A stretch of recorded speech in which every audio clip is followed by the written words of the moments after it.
exciting episode of the Andre The Beast Crayton Show with Yolanda M. Smith, the Brancatus. It's a beautiful day outside, and I am pleased to have by Zoom all the way from North Carolina, not Miami Vice, but the one, the only, the best top band going today, streaming on all the social medias, no other than the one, the only, Major Vice. Welcome to the show, guys. Hey, thank you, Andre. Good to be here, man. Great. I'm glad you guys were able to come on. I know you got a busy schedule going on. You guys are performing like crazy. Every time I go on social media, you guys are performing and making people smile and dance and the whole 9 yards. And I'm glad you're here to share the story with me. So look, this is how we're going to do this. I was telling Deborah, I said, how do we do a show to make a show really interesting? So I got to thinking. I picked out 28 questions. I sent them to Deborah. I'm like, okay, pick out some questions. Because I looked at all 28, and trust me, they were all great questions. So she picked out 8. We're going to address 8 questions today with the one, the only group of the century, Major Vice. So we're going to start out first with an introduction to each one of the Major Vice's band ensemble. So let's start with the drummer, because I know the drummer. He looks like a drummer. Hey, my name is Mike Ropelewski, and I am the drummer of Major Vice. And here's my next guy. Yeah, I'm John Sandru, that is, and I am bass player. And we know who's this lady? I'm Deborah Riley, I'm the singer. And the next guy. I'm Monty Carroll, I play keyboard. We got Bill Hood, guitarist, and backup vocals. Right. So before I ask the questions, what I'm gonna do is I'm gonna start with the drummer.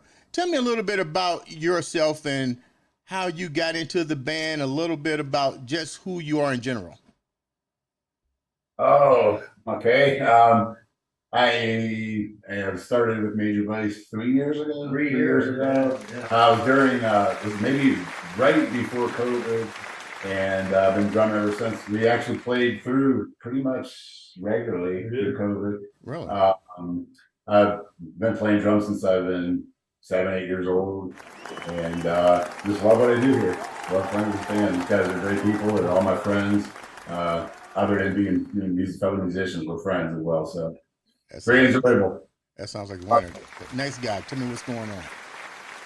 Hey, I'm John. Again, I'm the bass player, and I founded the band. I'm the only original member over the years. It's been through a lot of changes. The band started in December of 2012, and I've been keeping it going, through the years with various personnel that have had to leave the band for, family or personal reasons. But me personally, I started off as a kid like everybody in school band playing the old saxophone, and just stuck with it ever from there. You got a lot in common. I play the bass and the sax. I started out just like you, so we're going to definitely go with you. Deborah, tell me about you, like we already don't know. I started singing with Major Vice about a little over a year ago. I'm new to the whole music community. I've only been singing for about 7 years, but having a great time. I like that. All right, my Mick Jagger look-alike. I'm Monty Carroll. I'm a keyboard player. I'm a classically trained pianist. So I've been playing all my life. I've played in rock and roll, smooth jazz, R&B, funk, a little bit of country. But I had the opportunity almost a year ago to join Major Vice, and I'm so glad I did. It's an absolute pleasure playing with these talented and fun guys. Sounds like a winner. I like that. Last but not least. Guitar player on last. Joined the band, I guess, 3.5 or so years ago, right before the pandemic. Again, great people to work with and to be with and be on stage with and to be a part of something that's so exciting. Both we put the work into it, don't get me wrong, it's so exciting to have just this natural flow between us and we're playing. And that and the audience, the electricity that we get back and forth with those guys just makes it such a pleasure. I got to back up and tell you that I started playing drums when I was about 9 years old. Uh-huh. Played drums until I was about 15, and I figured out at one point, the drummer's always at the back of the stage. The guitar's with the girls are. So I'm going to play the drums. And then you play with guys like this beast over here that love Mike. So. So what I'm going to do is I'm going to start out with the question and the answers. This is like a Jeopardy show. So we're going to start with the first one. And the first question, either anybody can answer this or all of you guys can answer it. No, it's going to my man, the bass and the sax player. What is the story behind the band? Well, as mine says, most of us have been in and out of bands for years, and so when I relocated here, the first thing I did was hit the ground running, looking for bandmates and a new project, and so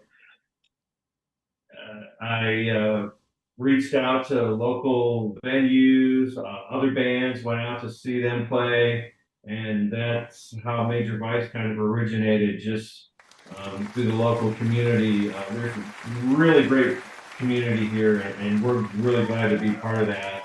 And so the Major Vice story is just really a small ripple in a big pond of music here in Raleigh. So You said you landed in Raleigh. Where were you originally from, and were you involved in the band previously? Oh yeah, I grew up near Cleveland, Ohio, and I've been in and out of a lot of bands, rock bands, jazz band. I played in a playhouse and some pit bands for various shows. So I'm pretty much not a lot of country. I think Monty's maybe the country, but yeah.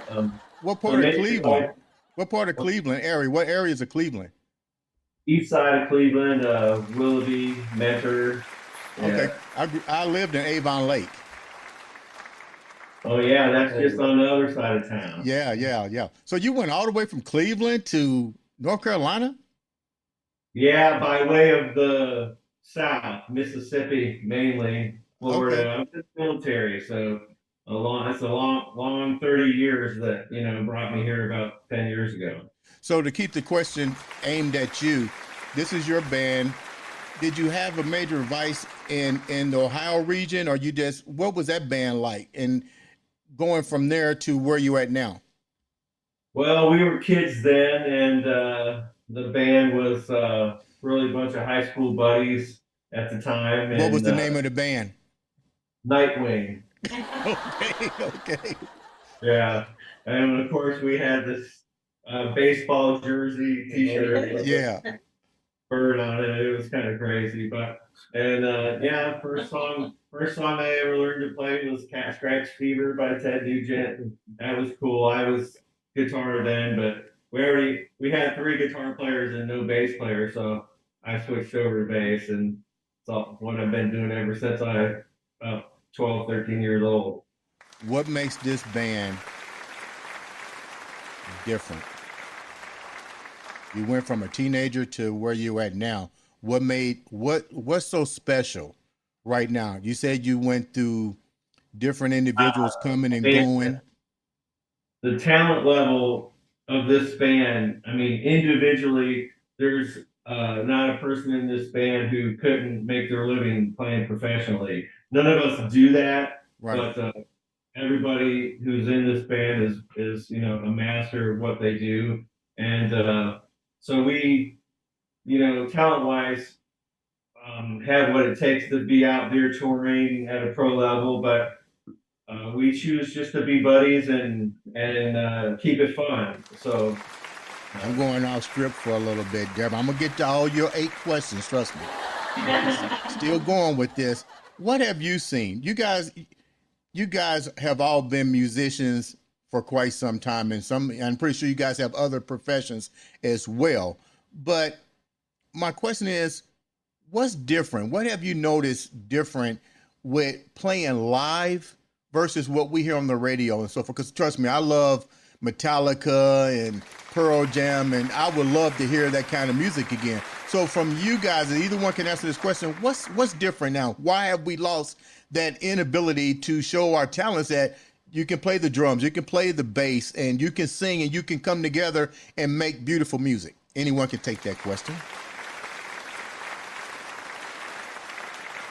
I mean, I think that just music in general has changed. You know, younger generations, they're playing a lot of synthesized music or, recorded music. There's not, I mean, even in this community, most of the bands are all people our age.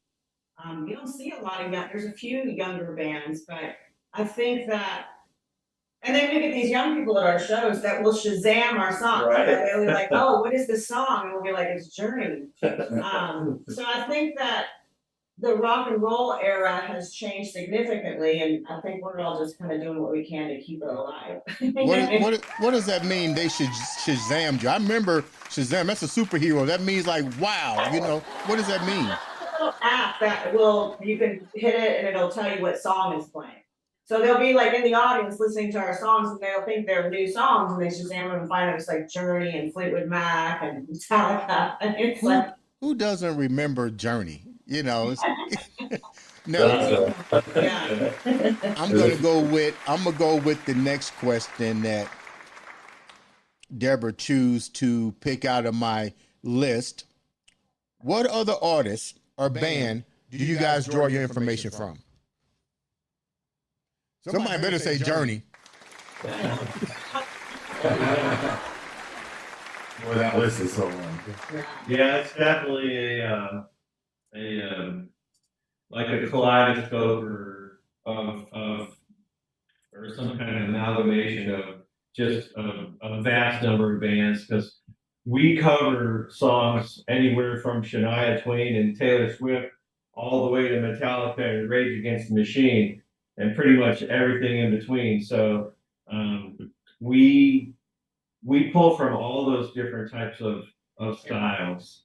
And I think too, for me individually, like I grew up with Roberta Flack, Aretha Franklin, Janis Joplin. So those kind of women, along with Christy Hines, Stevie Nicks, those all had Nina Simone, huge influences on me in terms of vocal styling and that kind of thing. What about the style of the pianist, symphony type? The music starts with Bach, Beethoven. How are you bringing that into your music? I mean, you don't want to leave him out. I think what I try to bring to the band and to the show is making the sound authentic. Right. It be with the traditional keyboards like piano and organ and Rhodes and Wurlitzer, but also if the song has strings and orchestration, right, I can play that. If the song has marimba, for instance, or whatever, I have those patches on my keyboards that I can bring and make the sound as authentic to the original recording as possible, and the audience will appreciate that. Let me ask my lead guitar player something, then I'm gonna ask my drummer something. What do you bring when you're playing music? I'm gonna see if me and you on the same page. What is your favorite lick? I hope that it's the same person I'm thinking. When you're playing that guitar and you're up there, Jimi Hendrix got his little thing that he does, Boosie got his little signature call. What signature call do you like out of the musicians that play that particular electric guitar? So when I was coming up, this is middle of high school, right? Yeah. Kind of that. A lot of Stones. Okay. Jeff Beck, Larry Carlson. Some of these guys were unattainable for me at the time, but I appreciated so much what they did. I would pick up all their bits and pieces that I could do. Uh-huh. Kind of amalgamate them together to hopefully bring something new to the table. So it's an influence of all of them together. Right. But I haven't had formal training. Didn't go to Berkeley or GIT, any of the schools for it. So hopefully what I bring is something, a little bit of each one of those players that I picked up along the way, and can bring some of that originality meshing them together. Do you bring in that Peter Frampton funk to the table? Such a good player. They got musical influences. One more recent influence for me is Bela Fleck. Yeah, With those guys. yeah, So original in how they approach music. It's not just about the note they play, it's sometimes about what they don't play. right. Or what they play. And that's so much fun for the musicians in us.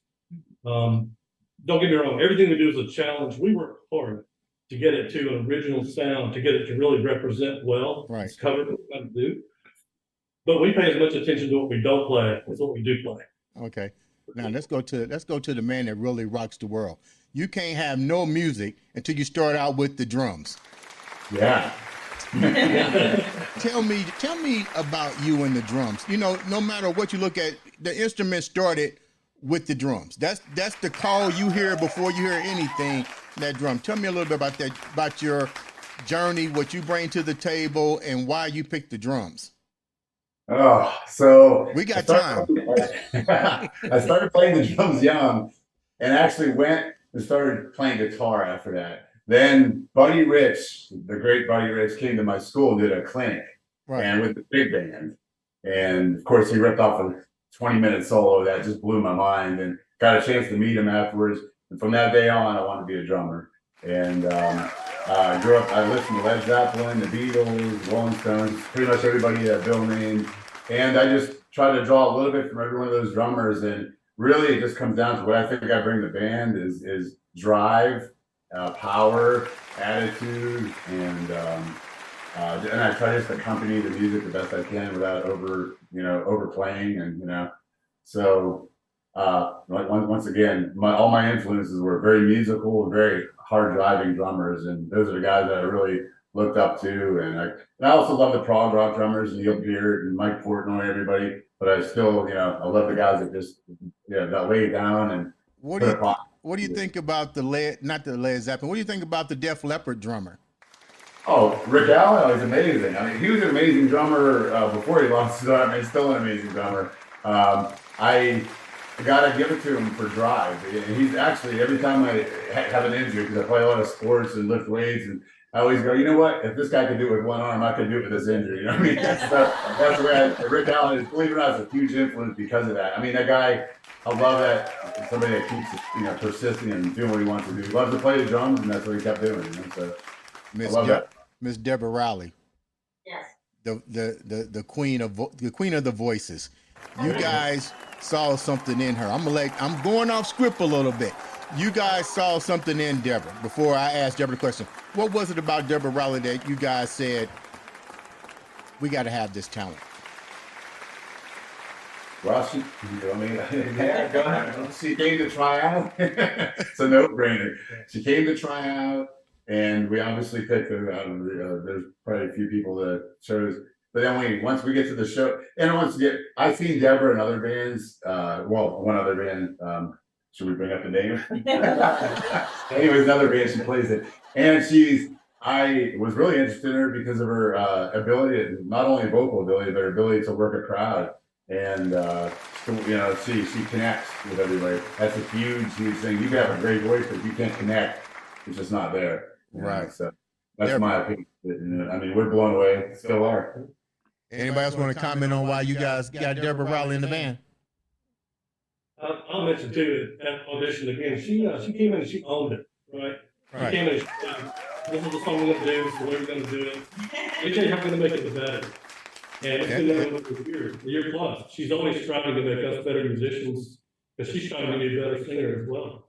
You gotta love people like that. Deborah. Yeah. Why Major Vice? You've been in bands before, you sung in bands. I talk to you pretty much off and on, and you always basically telling me about Major Vice and what a great time you having. Why Major Vice? What makes them the cup of tea for you?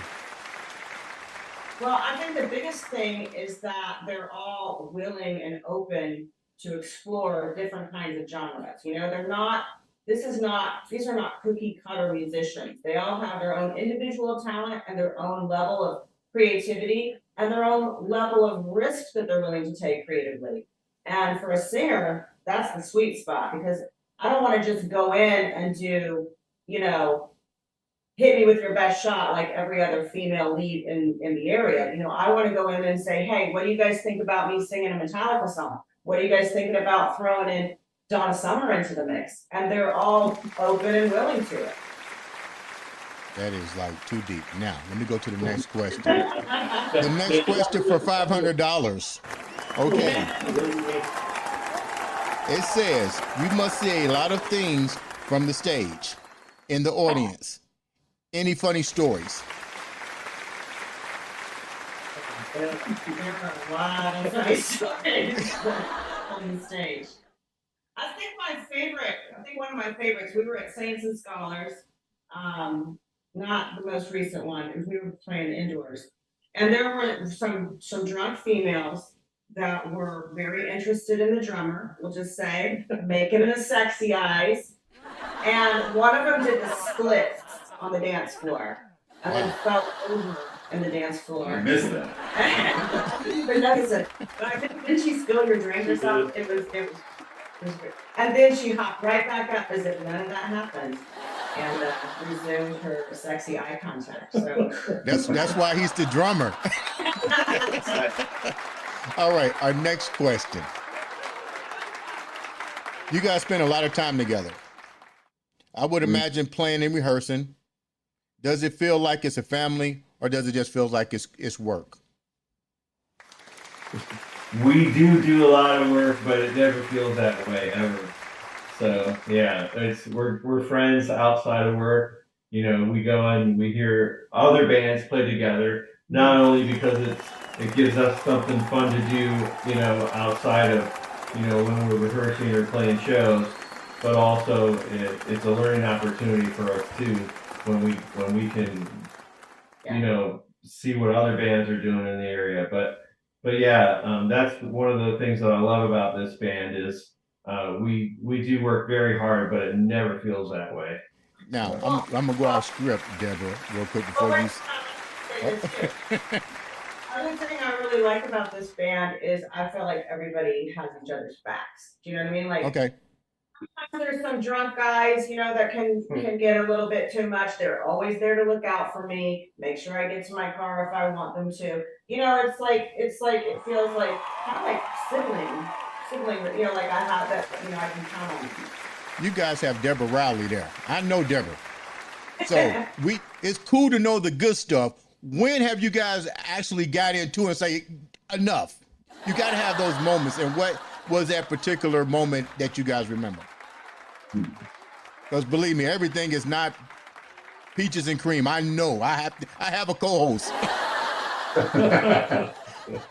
Yeah, but mainly, you know, we will have a closed door conversation on a rehearsal night, and there hasn't really been, honestly, too many of those. Maybe twice this year we've sat down and just talked about who was maybe not focused on a particular song or a particular show. But yeah, that's a great question. But fortunately, we haven't really had any like knockdown, drag out kind of occurrences. And that, again, like Deborah said, I don't think we've even raised our voices. yeah. You do know that Deborah's a therapist.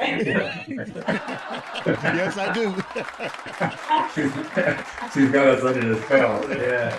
So Nope. I'm gonna ask the next question here. Prior to Deborah joining the band, you guys had male lead singers. How was it different for you guys to have a female lead singers versus having a male? Good question. Now, she didn't write all these questions by herself. I sent it to her and she kind of tweaked it a little bit. I personally, I nothing really changed. Nothing really. It was terribly different. We had to change some songs, of course, just because of range and everything like that. But I don't know what you guys. But overall, I think it actually widened the of our ability to do different songs. There are some songs that we don't do, like Mike said, but there's more songs that we've been able to add than we've not been able to do. So it's really widened our ability to do various Now, that is a genres. good question. Deborah is a female lead singer, but what happens when you guys have a song that you need a male voice? Which one of you guys takes the mic? All of them. Well, first of all, Except there's me. no song that needs a male voice. There you go. Oh, okay. This is, we have to change. I knew that was the key. coming. Yeah, we have to change the key. Yeah, Deborah can pull off quite a bit of things. Look, she hurry up and act like a lion on that one. Let me clear this up. I'll run this. Okay. Next question. I'll Here. give you one follow up on that too. You'll like this one. So part of what she brings to the table again is a range we didn't have before. Right. We can the Journey and the Bon Jovi, which are very high male vocals. We were doing some Bon Jovi, and Deborah's like, that might be too high for me. Right. Yeah. So there's a push. Yeah, Okay. that's right. Okay. All right. Our next question. What advice would you give to a new band starting? That's really good. Because now, like, we see a lot of, like Deborah was saying, a lot of people can dub music, go online. It's really not that, I'm not even gonna say it's not creative, because it is creative. You gotta basically have open mind. But what is it like to start a band? And what would you recommend for people? We could all. You guys know that? There's a lot of answers to that question. There's Obviously, go see as many other bands as you possibly can. Look and listen to what they're doing, and play. Never. It doesn't matter if you. I've played shows for literally two people. My wife and the drummer's wife. We did an entire show as if there was 2,000 people there, and there was only two. And so I would say never miss an opportunity to play, because you're always going to be able to learn something from every event. Now, you did say something. Promote. Yeah. Promote. You did say something I thought was real interesting. I like how you said that. You went and did your homework. So you're going out and you're looking at other bands. What are you looking for when you're doing your scouting? Well, obviously, we're looking to see what the crowd responds to, whether it's the song itself, a particular behavior that the people may have on stage, or the lighting. I mean, there's people. Their experience is not just what they're hearing, the vocals, Right. or the guitar riff. It's the whole package, So we're always trying to focus on what are we wearing, where is the light positioned, because you can always learn something from what somebody else is doing related to any of those things. Another question. When you go there, what do you notice as far as mistakes that you see other bands making? What are some of the mistakes that you've seen over the years of bands doing that you said, we're not going to do that? choosing wrong songs for the wrong type of songs for ability is the one the one I notice a lot. Certain people shouldn't do certain songs. They can be great at a bunch of things, but that one song they're not, and it kind of lowers the whole evening of, it's like strong as your weakest link, songs being the links, Yeah. So Let's stick with you with that question then. How do you guys do your recon? How do you know what you're going to play? Say, for instance, okay, you got to go tomorrow and go to Durham to a vineyard. Do you guys go into the vineyard ahead of time? What if it's the last call and you got to show up? How do you address that? How do you know what kind of crowd you're gonna be facing? Peyton Manning audibles. We do it. And Deborah is usually in charge of that. You get an idea. You can just get an idea. We know beforehand if it's gonna be a rock club or if it's gonna be something a little older. If we could pull out the heavy stuff, I think. But we're getting into some new gigs where we're gonna have to really do some research, and you're probably have to go to the gig or go to the venue and ask some questions and see who's playing and look at their band list and listen to those bands online, see what they do. Right. I think one thing too that's important that we have the fortunate position to do because of the talent in this band. If I'm reading the crowd and I'm like, okay, like we just had this happen at the beach last week when we performed. I wanted to do a female song. I jumped out of the set list. I said, let's just do this song right now. And they all have the talent that they're like, okay, we'll just switch it up. We'll do it right now. And then we were able to sort of speak to the crowd in that moment. What made you notice to switch that song up? What was it? What kind of signals were given to you that you saw it? There were some single women that were trying to come out on the dance floor, and I knew that Shania Twain would bring them out. And so I said, Shania Twain. And it did. Yeah. Okay, let me get my next question. We're almost done with the question and the answers. So, what is the best and the worst thing about being in a successful band? Heck, I can answer that question. I mean, I don't totally get the best thing about it is that, you know, we get to get on stage and do what brings us joy and bring joy to people who are watching us. I mean, there's not very many people that get to say that they can do that. Okay. Anybody else want to comment on that? Yeah, one of the challenges about being in a successful band is that we oftentimes have to pick and choose between opportunities, and we have to turn down some shows that we would like to do because we can't obviously be everywhere all the time. And so we unfortunately have to turn down some good opportunities, but that's a blessing to have that type of problem. Okay, let's go with our last and final question of the day. Do you have any rituals before the gig? ? What are they? And what do you think about the current state of music? That's a double jeopardy question. I have a warm-up ritual, of course. I go in my truck. Everybody probably wonder what I'm doing, but I'm 58 next month, or this month actually, 2 weeks, and I got to get warmed up. It's my thing, and I do a deep breathing kind of meditation thing before I go on stage, where you breathe deep, 10, 15, 20 times, and just to relax, so I don't feel any kind of stress or fear or anything. And this is for me. Okay. I think my more ritual includes making sure the wires are plugged in because something's not going to work somewhere. You got to run around the stage for about 10 minutes trying to figure out why. Okay. The next two, y'all got to have rituals. Like Bill, just double check the connections, make sure the iPad is working correctly and the pedals are working, the volume is set properly on the keyboards and that sort of thing. And also, like Mike, just get my mind in the proper frame that I'm about to go on stage and have a blast. I like that kind of ritual. Yeah. The owner, what's your ritual? I always make it a point to try to meet and greet some of the crowd or fans, friends that are there beforehand.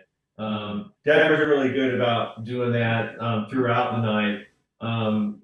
I usually do that at the beginning and the end of the night, and not so much if we're on a break or nothing. So I always want to do that at the start of the show. Miss Riley.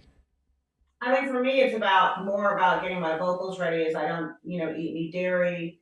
I try to drink some tea. I try to not talk very much on the day that I have a show.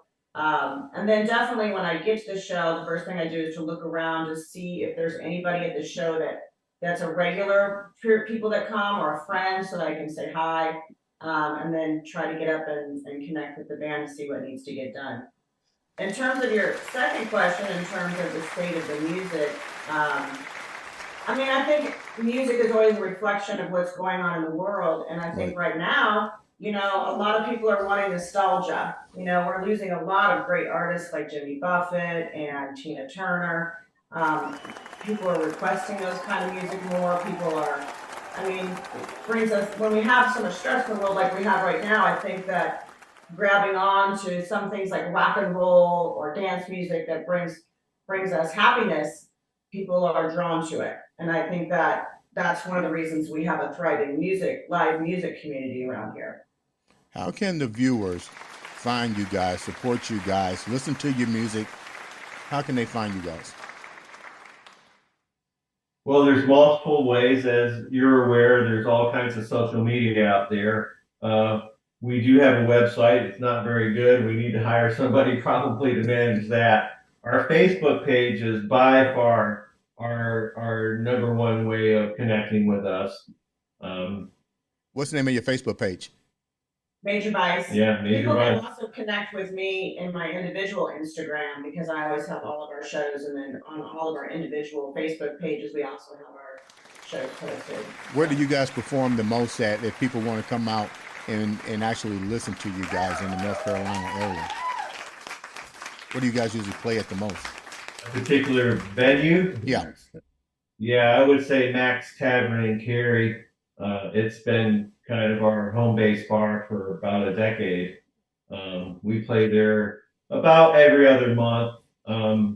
We try not to overplay in a particular venue. You know, we don't want to wear out our welcome or bore the crowd. But we play every other month like clockwork at Max for the last 10 years. So Before we wrap up, I want each one of you individuals to leave a word of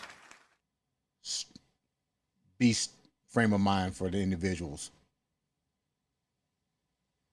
I think when I think of beast frame of mind, I think of, I guess what brings to mind is that if there's any young singers out there or people even later in life wondering if it's too late, just go for it. You know, if music is in your heart or music is something you enjoy, we only get one life. You might as well go for it. I like that. Next. I'm going to echo what Victor Wooten says, and that is play loud, play hard. There is no such thing as a wrong note. I like him. Next. My mother told me one time about taking opportunity. If you don't, you'll wish you had. Man, that's deep. I like that. Yeah. Okay.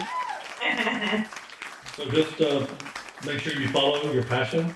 If it's something you love to do, don't worry about if people like it or if you'll make money or can make a living. Do it. Fulfill your passion, your vision. I like that. Last but not least, the man with the sticks in his hand, the drum. Work hard and play hard. That's all they want. Hey, I like that. Guys, check this out. I'm greatly honored that you guys took the day to come and share your story with the Andre The Beast Crayton show. I want my viewers to follow you guys, Major Vice, North Carolina area. You guys need to subscribe, like, share, the whole 9 yards. Support what everybody's trying to do. They're trying to bring peace, harmony through the love of music. And I'm glad that you guys were here to share that with me. Ladies and gentlemen, this has been another exciting episode of the Andre The Beast Crayton. Thank you.